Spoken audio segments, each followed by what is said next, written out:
Marcus Chen wiped the sweat from his forehead as he stacked the last box of canned goods onto the shelf.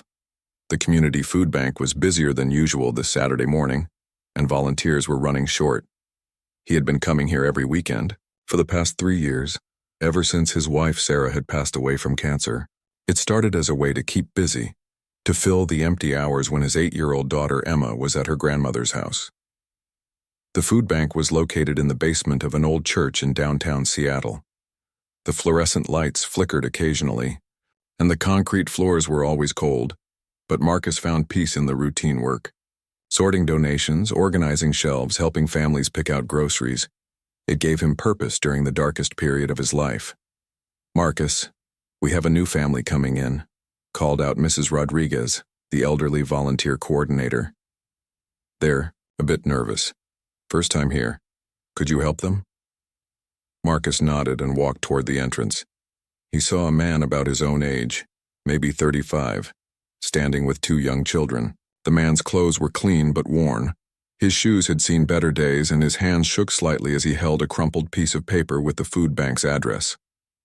The children, a boy who looked about 10 and a girl around 7, stayed close, to their father's side. "Hi there," Marcus said with a warm smile. "I'm Marcus. First time visiting us?" The man looked up, embarrassment clear in his eyes. "Yes, I'm David Williams. These are my kids, Tyler and Mia." His voice was barely above a whisper. "I never thought I'd need to come to a place like this." Marcus understood that feeling completely.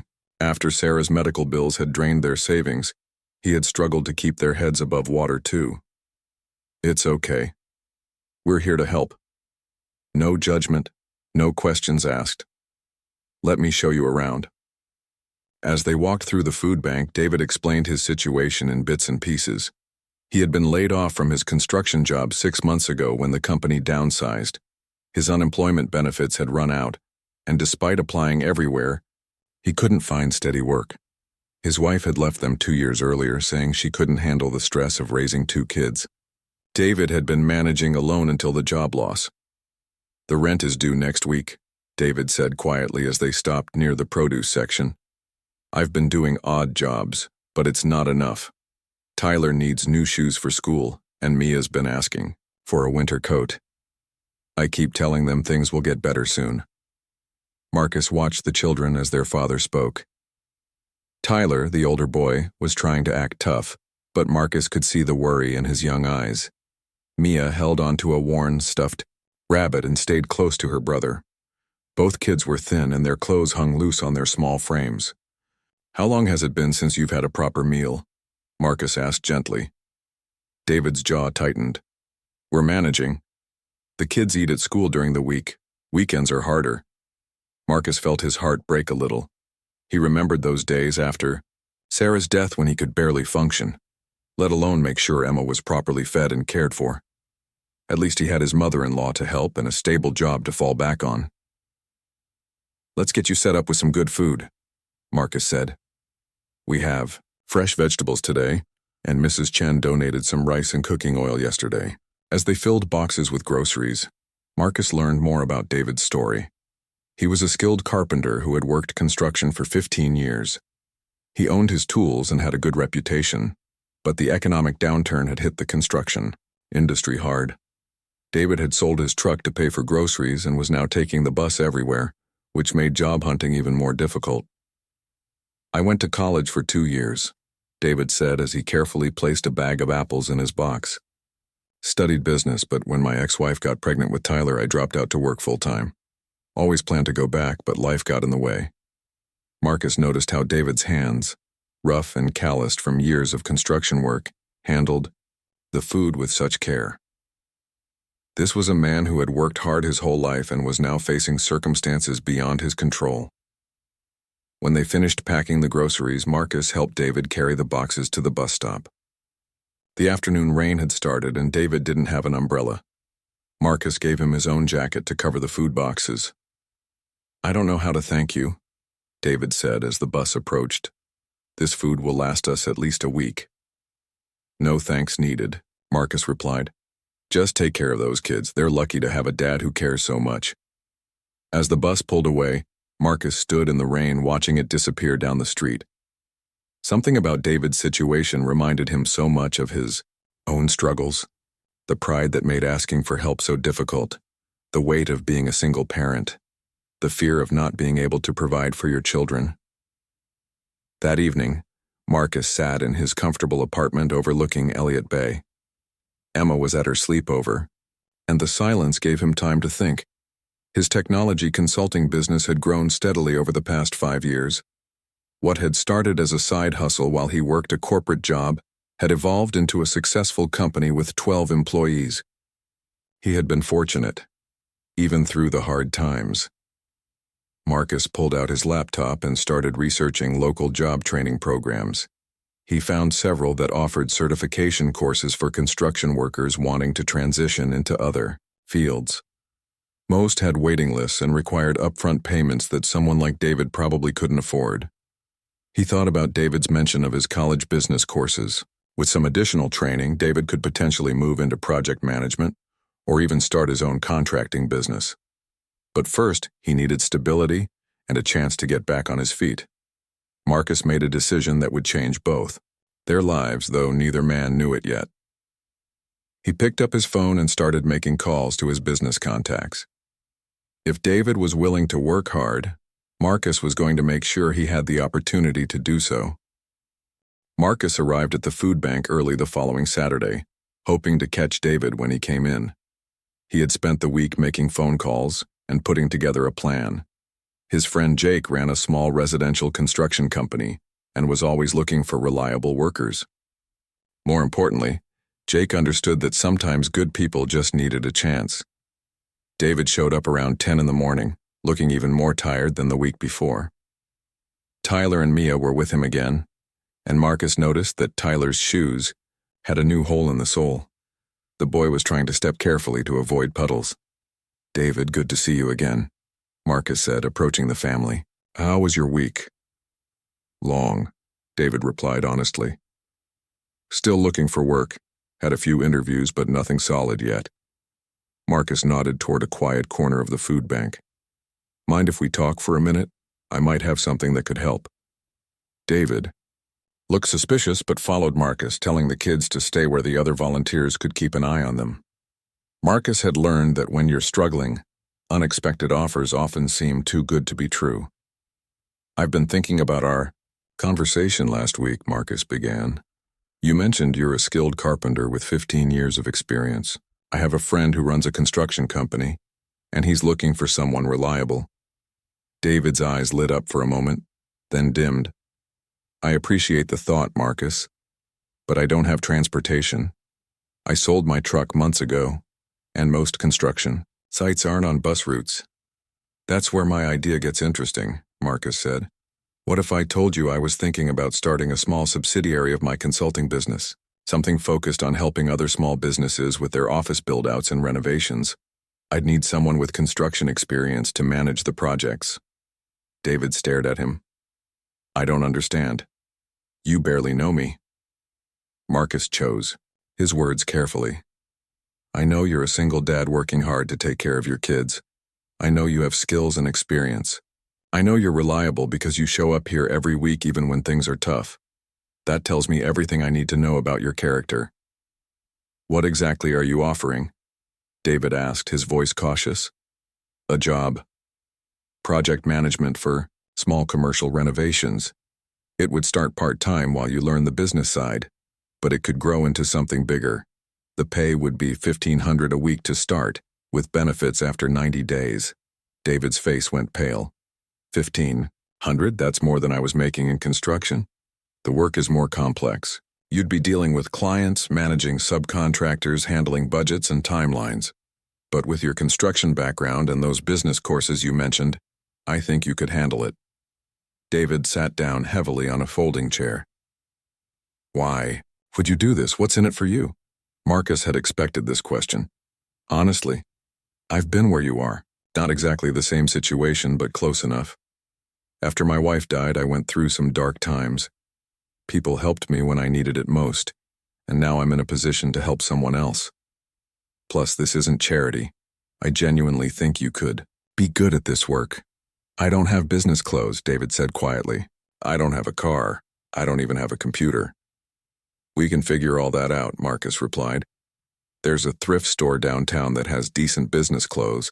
I have an old laptop you can use until you're back on your feet. As for transportation, the office is on a bus line and most of our clients are in the downtown area. David was quiet for a long moment, watching his children through the doorway. Tyler was helping Mia reach something on a high shelf, and both kids were smiling for the first time since Marcus had met them. When would I start? David asked. Monday, if you want. We can spend the first week going over the business basics, and I have a small renovation project lined up for next week. An accounting firm wants to update their conference room. David looked up at Marcus. I need to ask you something, and I want you to be honest. Is this because you feel sorry for me? Marcus considered the question carefully. Partly, yes. I feel for your situation because I understand it. But mostly it's because I think you're exactly the kind of person I want to work with. Someone who takes responsibility seriously, who doesn't give up when things get hard, who puts his kids first. Those are the qualities that make someone successful in business. What if I fail? What if I'm not cut out for this kind of work? Then we'll figure out what does work for you, Marcus said simply. But I don't think that's going to happen. You've been managing 2 kids on your own while job hunting and keeping everyone fed and housed. That takes more organizational skills than most business jobs require. David stood up and extended his hand. Okay, I'll try it. But I want to pay you back for any money you put out for clothes or equipment. Marcus shook his hand firmly. Deal. But let's focus on moving forward, not looking backward. They rejoined the children who were now helping Mrs. Rodriguez sort canned goods. When David told them he had found a job, Tyler's whole face changed. The worried expression that had seemed permanently etched there brightened into something that looked almost like hope. Does this mean I can get new shoes? Tyler asked. Soon, David promised. Real soon. Mia hugged her father's leg. Are we going to be okay now, Daddy? David picked her up, and for the first time since Marcus had met him, David's smile reached his eyes. Yeah, sweetheart, I think we're going to be okay. Marcus spent the rest of the morning helping David understand what his new job would involve. They talked about project timelines, client management, and quality control. Marcus was impressed by how quickly David grasped the concepts and asked intelligent questions about the business side of construction work. I used to watch the project managers when I was doing construction, David said. Always wondered what their job was really like. Some of them were good, really knew what they were doing. Others, he shook his head. Let's just say I learned what not to do. That experience is going to be invaluable, Marcus told him. You'll understand the work from the ground up, literally. That's something most project managers never get. As they prepared to leave, Marcus handed David a bag containing a slightly used laptop, a notebook, and some basic office supplies. Get familiar with the spreadsheet programs over the weekend. Monday morning we'll start with the basics of project management, software. David hefted the bag, seeming overwhelmed by the sudden change in his circumstances. Marcus, I don't know how to thank you for this opportunity. Just do good work, Marcus replied. That's all the thanks I need. Walking home that afternoon, Marcus felt something he hadn't experienced in a long time. It wasn't just satisfaction from helping someone in need. It was excitement about the business possibilities he had outlined to David. Maybe starting a construction management subsidiary wasn't such a crazy idea after all. Monday morning arrived with typical Seattle drizzle, but David Williams walked through downtown with more energy than he had felt in months. He carried the laptop bag Marcus had given him and wore a navy blue suit jacket he had found at the thrift store for $12. It didn't match his pants perfectly, but it was clean and professional looking. Marcus's office was located on the 3rd floor of a renovated brick building near Pike Place Market. The technology consulting business occupied a modern space with glass walls, standing desks, and employees who looked like they had stepped out of a startup magazine. David felt completely out of place as he rode the elevator up. David. Perfect timing, Marcus greeted him in the reception area. Let me show you around and introduce you to the team. The tour revealed a successful business that Marcus had built. From nothing. 12 employees worked on various technology projects for clients ranging from small retail stores to major corporations. Everyone seemed busy but relaxed, and David noticed that Marcus knew details about each employee's work and personal life. "This is impressive," David said as they finished the tour. "How long did it take you to build all this?" "About 8 years total, but the real growth happened in the last 3, Marcus replied. "That's actually why I'm thinking about expanding into construction management. We keep getting requests from clients who need help with office renovations, but we don't have anyone with that expertise." Marcus had set up a small office for David in a corner of the main workspace.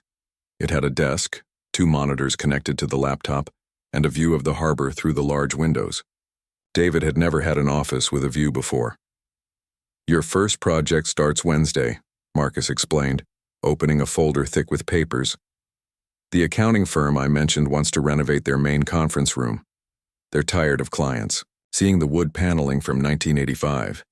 David studied the project specifications, floor plans, and budget estimates. The job was worth $35,000 and involved removing old paneling, updating electrical work, installing new flooring, and painting. It was similar to work he had done many times as a carpenter, but now he would be managing subcontractors instead of doing the work himself. "The client wants it finished in 3 weeks," Marcus continued. "That's tight but doable if everything goes smoothly. Your job is to make sure everything goes smoothly. What if something goes wrong? What if I make a mistake that costs money?" Marcus leaned back in his chair. "Then we learn from it and do better next time. I'd rather work with someone who cares about getting things right than someone who pretends mistakes never happen." David spent the morning learning project management software and reviewing the accounting firm's requirements.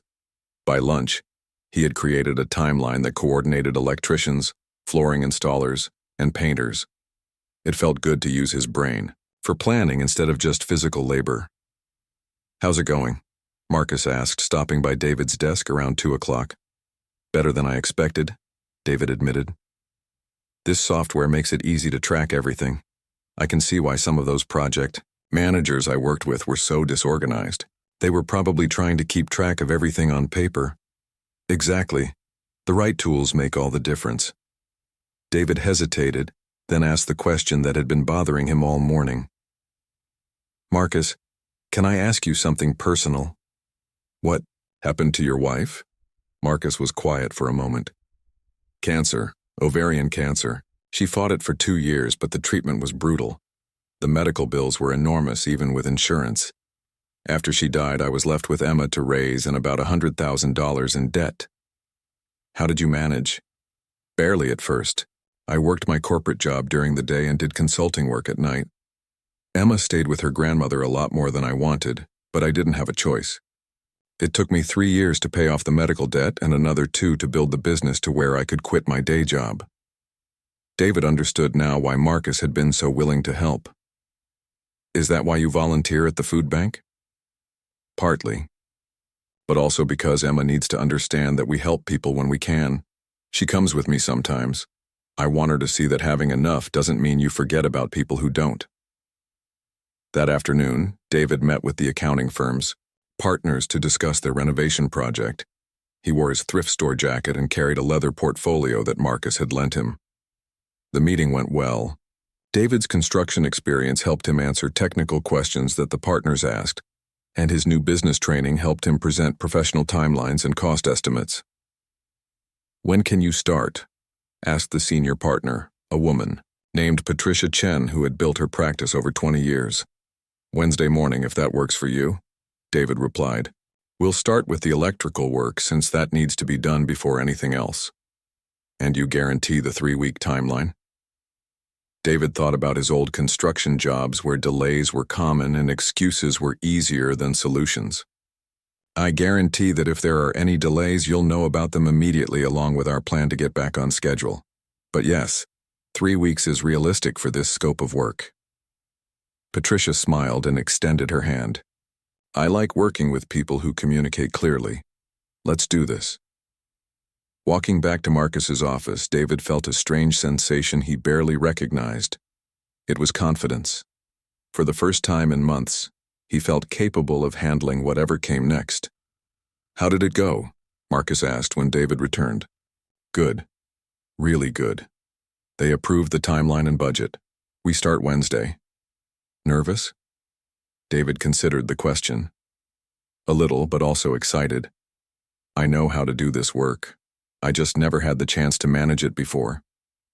That evening, David picked up Tyler and Mia from the after-school program they attended. His first paycheck wouldn't come for 2 weeks, but Marcus had advanced him $300 for immediate expenses. David used 50 of it to buy Tyler new shoes and Mia a winter coat from a discount store. "Dad, these are the best shoes ever," Tyler said, admiring his new sneakers during dinner.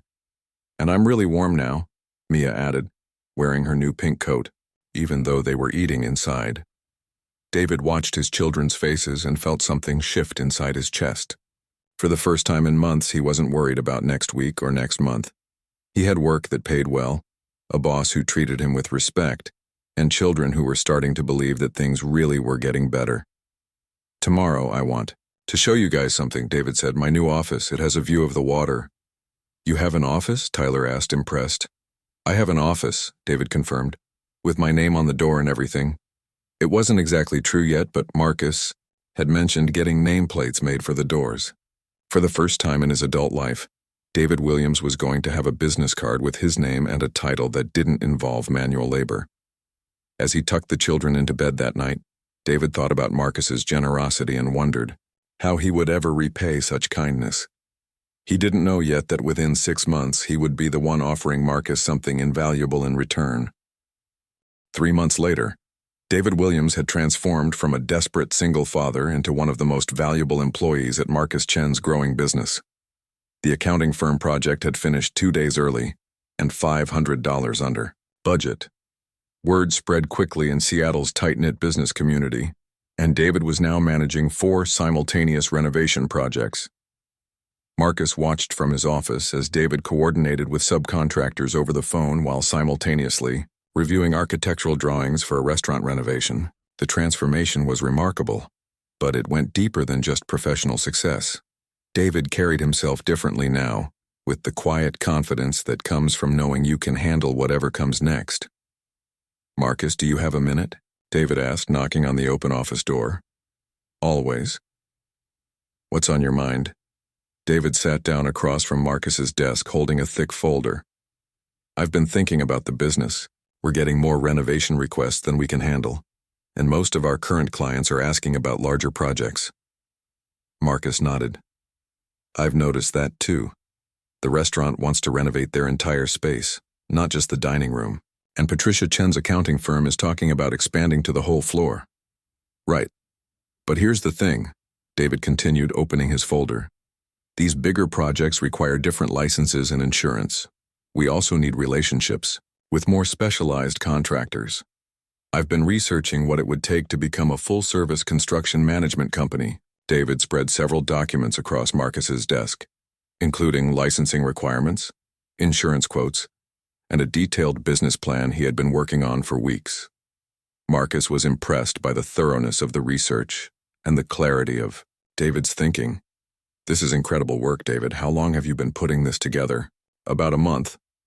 I stay up after the kids go to bed and work on it. The thing is, I think we're missing a huge opportunity. There are plenty of big construction companies in Seattle, but not many that specialize in small to medium commercial projects, with the kind of personal service we provide." Marcus studied the financial projections David had prepared. The numbers were conservative but promising. More importantly, David had identified exactly the market gap that Marcus had been sensing, but hadn't clearly defined. "What would this mean for staffing?" Marcus asked. "We'd need to hire 2 more project managers within 6 months and probably an office administrator. I've already identified 3 experienced people who might be interested in joining us." Marcus looked up from the documents. "You want to grow the company?" "I want to build something lasting," David said. "Something that creates good jobs for people and provides excellent service for clients.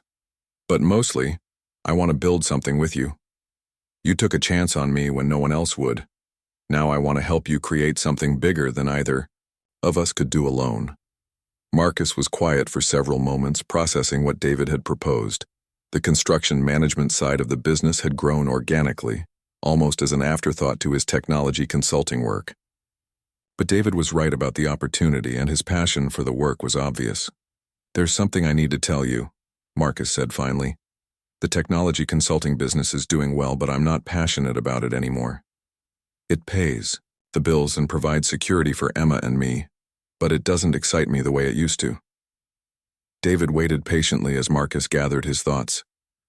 "When I watch you work, when I see how excited you get about solving construction challenges and working with clients, it reminds me why I started my own business in the first place. I wanted to build something meaningful." "So what are you saying?" David asked. Marcus smiled. "I'm saying, let's do this. But I want to do it right. I want you as a full partner, not just an employee." David's eyes widened. "Marcus, I don't have money to invest in a partnership. You have something more valuable than money. You have expertise, vision, and the drive to make this work. Plus, you've already been doing partner-level work for months." Marcus opened his laptop and pulled up the financial records for the construction management projects. "Look at this. In 3 months, your division has generated more profit than my technology consulting did in its first year. You've built relationships with contractors, managed complex projects, and kept every single client happy. But the technology business is your main source of income," David pointed out. "For now. But I've been thinking about scaling back the tech work and focusing on construction management. The profit margins are better, the work is more interesting, and frankly, I like working with people who build things instead of just managing data." David leaned back in his chair, overwhelmed by the possibility Marcus was presenting. 6 months ago, he had been standing in a food bank trying to figure out how to feed his children. Now Marcus was offering him a chance to become a business owner. "What exactly are you proposing?" David asked carefully. "A 50-50 partnership in a new company, Chen Williams Construction Management. We keep the current projects and use the profits to fund the expansion you've outlined. Within 2 years, we transition most of my time away from technology consulting and focus entirely on construction." David stared at the business plan he had prepared, seeing it in a completely new light. "Are you sure about this? It's a big risk." "The biggest risk is not taking it," Marcus replied. "I'm 40 years old, David. I don't want to spend the next 20 years managing other people's computer systems. I want to build something that matters with someone I trust completely." They talked for another hour, discussing the practical details of forming a partnership, dividing responsibilities, and planning the transition. By the end of the conversation, they had outlined a path forward that excited both men. "There's one more thing," David said as they finished their planning. "I want Tyler and Mia to see what it looks like when people work together to build something good.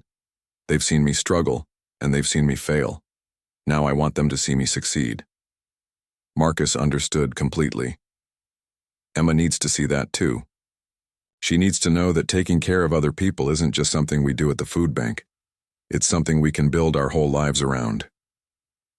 That evening, David sat his children down for a serious conversation. He explained that Marcus was offering him a chance to become a business owner, but it would mean longer hours and more responsibility. "Will we still have enough money for food and rent?" Tyler asked, with the practical concern of a child who had experienced real insecurity. "More than enough," David assured him. "And if everything works out, we might be able to buy a house next year." Mia climbed onto David's lap. "Will Mr. Marcus still be your friend?" David hugged his daughter. "Mr. Marcus will always be our friend, but now he's going to be my business partner too." "What's a business partner?" Tyler asked. David thought about how to explain it simply. "It's someone you trust to work with you to build something important. Someone who believes in you and helps you become better than you could be by yourself." As he tucked the children into bed that night, David reflected on the incredible journey that had brought him to this point. Marcus's initial offer of a job had been generous beyond measure, but this new opportunity was something else entirely. It was a chance to build wealth, create security for his children, and establish something lasting in the community. More than that, it was validation that David's hard work and dedication had been noticed and valued. For the first time since his ex-wife had left, David felt like he was exactly where he was supposed to be, doing exactly what he was meant to do. 18 months after David Williams had first walked into that food bank, Chen Williams Construction Management had become one of Seattle's most respected mid-size construction companies. They employed 15 people, had completed over 60 projects, and maintained a client satisfaction rate that was the envy of their competitors. But success brought challenges that neither Marcus nor David had anticipated. Marcus sat in his new corner office reviewing quarterly reports when his assistant knocked on the door. "Marcus, your mother-in-law is online too. She says it's about Emma." Marcus immediately picked up the phone, his stomach tightening with worry. Linda had been Emma's primary caregiver during his busiest work periods, and she rarely called during business hours unless something was wrong. "Linda, what's going on?" "Marcus, we need to talk. Emma's been having some problems at school, and I think it's related to how much you've been working lately." Marcus closed his eyes. He had been putting in 12-hour days for the past 3 months, trying to manage both the technology consulting clients he was phasing out and the growing construction business. Emma had been spending more time with Linda than with him, just like in the difficult years after Sarah's death. "What kind of problems?" Marcus asked. Her teacher called. "Emma's been acting out in class, not paying attention, and yesterday she got into a fight with another student. When I asked her about it, she said she's angry because you're never home anymore." Marcus felt the familiar weight of parental guilt settle on his chest. "I'll talk to her tonight." "Marcus, I think the problem is bigger than that. Emma is 9 years old. She lost her mother, and now she feels like she's losing her father to work again. She needs you to be present, not just available." After ending the call, Marcus stared out his office window at the Seattle skyline. The business success he had worked so hard to achieve was threatening the relationship with his daughter that mattered most to him. It was a cruel irony that trying to build security for Emma's future was damaging her present. David appeared in the doorway, holding a stack of project proposals. "The Morrison Hotel wants us to bid on renovating their entire lobby. It's a $2 million project." He stopped when he saw Marcus's expression. "What's wrong?" Marcus explained the conversation with Linda and his growing concern about Emma. David listened carefully, recognizing the same conflict he had faced as a single parent trying to balance work and family obligations. "You know what I think?" David said, sitting down across from Marcus. "I think we've been trying to do too much ourselves. We have good people working for us, but we're still acting like everything has to go through us. The clients expect to work directly with the owners." Marcus pointed out some do, but a lot of them would be happy working with experienced project managers as long as they know we're overseeing everything. We need to delegate more. Marcus considered this.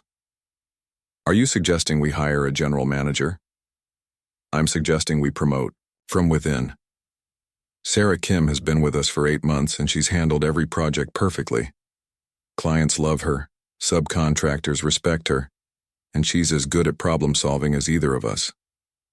David was right. Sarah Kim had been their first project manager hire, a former architect who had transitioned into construction management. She had the technical knowledge, people skills, and attention to detail that the job required. "What would that mean for our day-to-day involvement?" Marcus asked.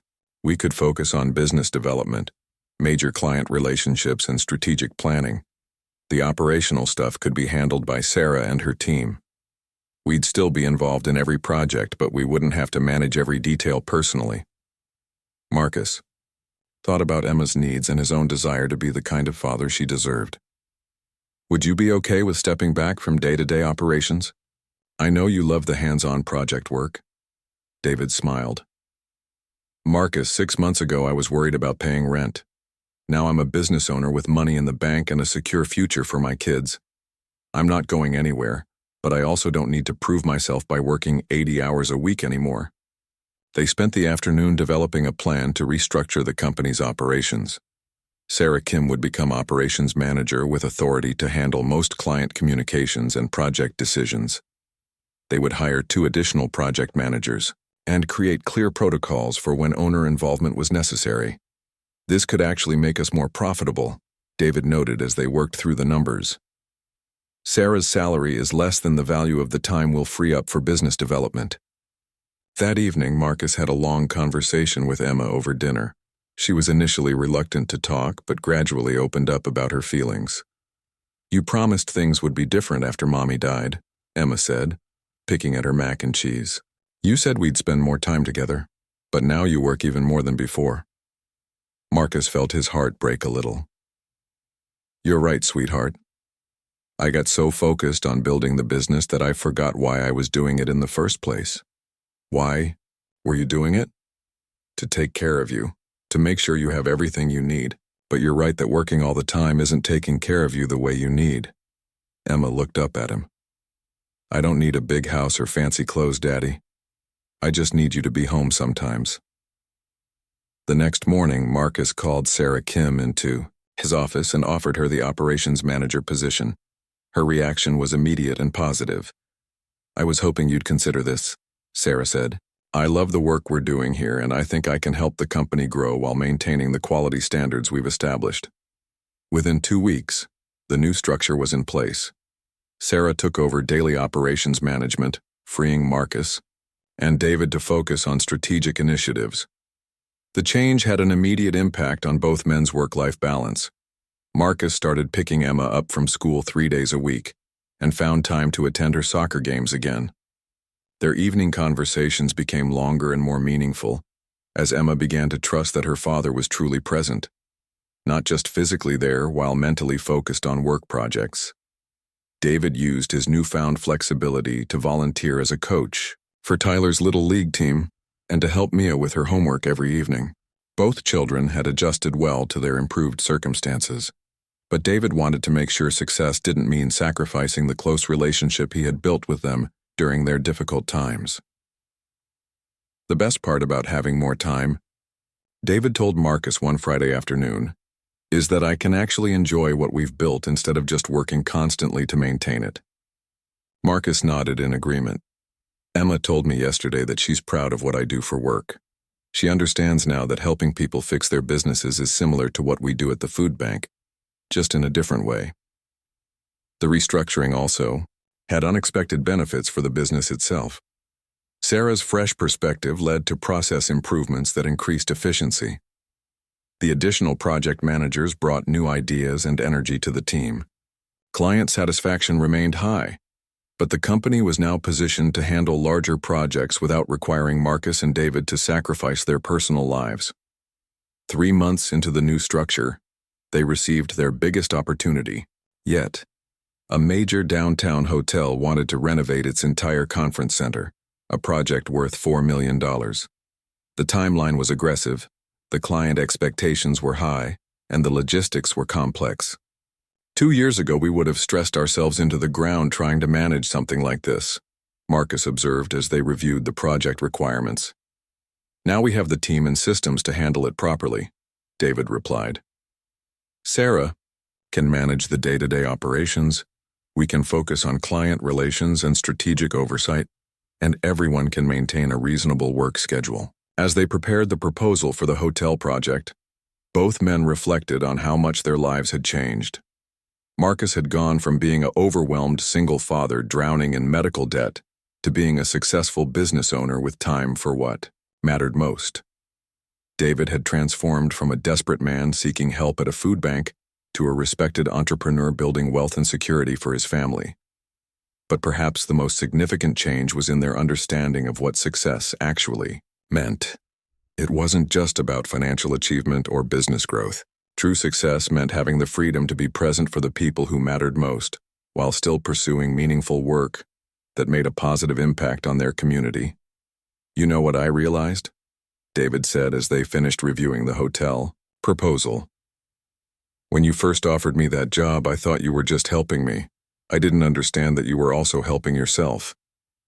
Marcus looked up from the documents. "What do you mean?" "You needed someone who shared your values about work and family. Someone who understood that business success means nothing if you sacrifice the relationships that matter most. You weren't just giving me an opportunity. You were finding a partner who could help you build the kind of company and life you actually wanted." Marcus smiled, recognizing the truth in David's observation. I was so focused on helping you that I didn't realize you were helping me figure out what I really wanted to do with my life. That's what good partnerships do, David replied. They make both people better than they could be alone. That's what good partnerships do, David replied. They make both people better than they could be alone. The hotel project would ultimately lead to even bigger opportunities and continued growth for Chen Williams Construction Management. But, more importantly, it would do so in a way that allowed both men to be the fathers, friends, and community members they wanted to be. Success, they had learned, wasn't about choosing between professional achievement and personal fulfillment. It was about creating a life where both could thrive together.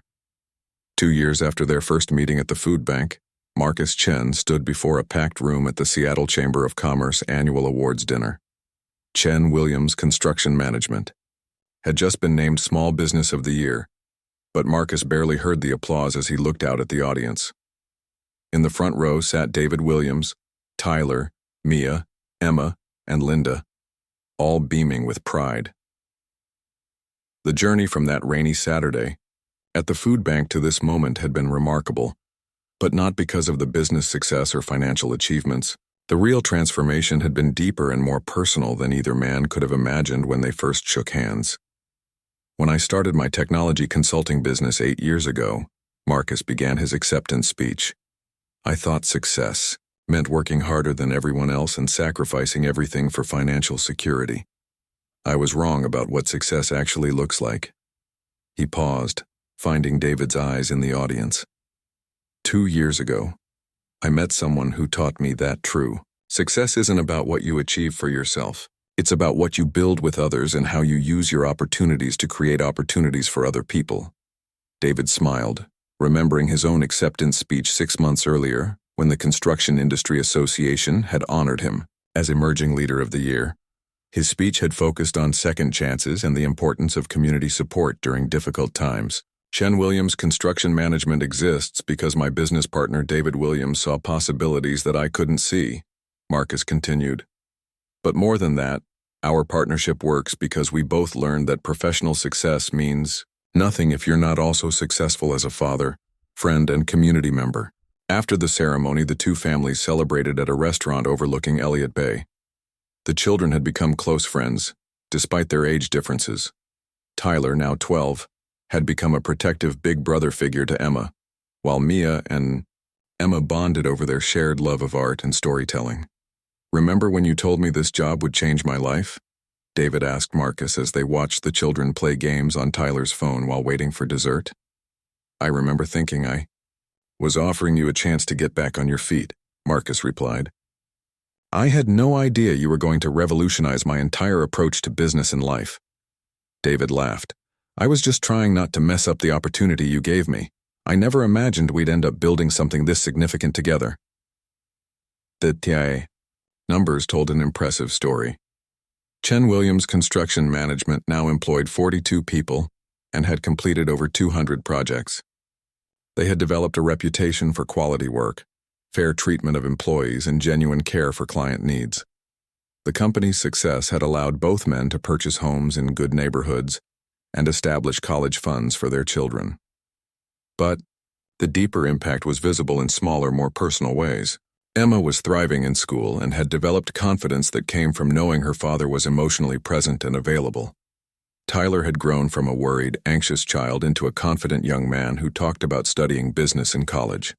Mia, once shy and clingy, had blossomed into an outgoing girl who made friends easily and spoke confidently about her dreams of becoming an architect. You know what I'm most proud of? David asked as they drove home that evening. What's that? Tyler asked me last week if he could come to work with me this summer.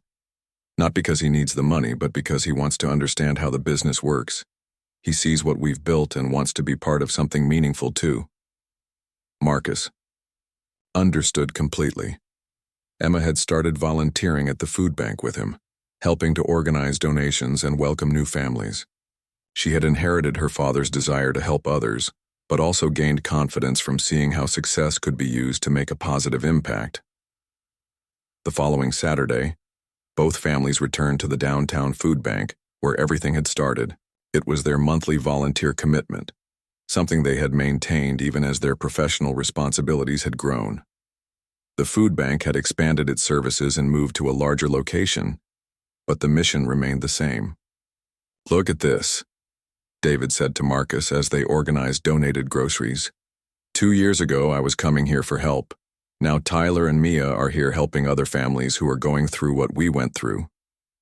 Marcus watched Tyler patiently, explaining the food selection process to a new volunteer, while Mia helped a little girl choose a stuffed animal from the children's corner. Emma was working with Mrs. Rodriguez to update the volunteer schedule on a tablet. "Do you think they understand how lucky we've been?" Marcus asked. "They understand that luck is just one part of it," David replied. "They've seen us work hard, make sacrifices, and support each other through challenges. They know that success comes from taking advantage of opportunities and helping other people succeed too." A young single mother approached David hesitantly, holding the hand of a boy about Tyler's age. She had the same desperate, embarrassed expression that David remembered wearing during his first visit to the food bank. "Excuse me," she said quietly. "Someone told me you might be able to help with information about job training programs." David smiled warmly and introduced himself. Over the next 20 minutes, he learned about her situation, shared information about local resources, and exchanged contact information. Before she left, he gave her Marcus's business card and suggested she call if she was interested in learning about construction project management. "Think she'll call?" Marcus asked as they watched her leave with her son and several bags of groceries. "Maybe, but even if she doesn't, she knows now that there are people who understand what she's going through and want to help. Sometimes that's enough to keep someone going until they find their opportunity." Driving home that afternoon, Marcus reflected on the unexpected ways his life had been transformed. He had intended to help one struggling father get back on his feet. Instead, he had found a business partner, a best friend, and a completely new understanding of what it meant to live a successful life. David's influence had extended far beyond their business partnership. Through David's example, Marcus had learned to be more present with Emma, more intentional about work-life balance, and more aware of how privilege carried responsibility to help others. The construction management company had become a vehicle for creating good jobs, serving clients well, and contributing positively to their community. "Dad," Emma said from the back seat, "when I grow up, I want to have a business that helps people too." Marcus caught her eye in the rearview mirror. "What kind of business?" "I don't know yet, but I want it to be like yours and Mr. David's, where people work together and take care of each other and make things better for families." Marcus smiled, realizing that the most important success he and David had achieved wasn't measured in revenue or recognition. It was visible in the confident, compassionate children they were raising, and the example they were setting about what it meant to use success responsibly. The man who had given selflessly to a struggling single father had discovered that true generosity creates a cycle of positive impact that extends far beyond the original act of kindness. By helping David Williams rebuild his life, Marcus Chen had rebuilt his own understanding of what it meant to live well, and in the process, both men had created something larger and more meaningful than either could have achieved alone.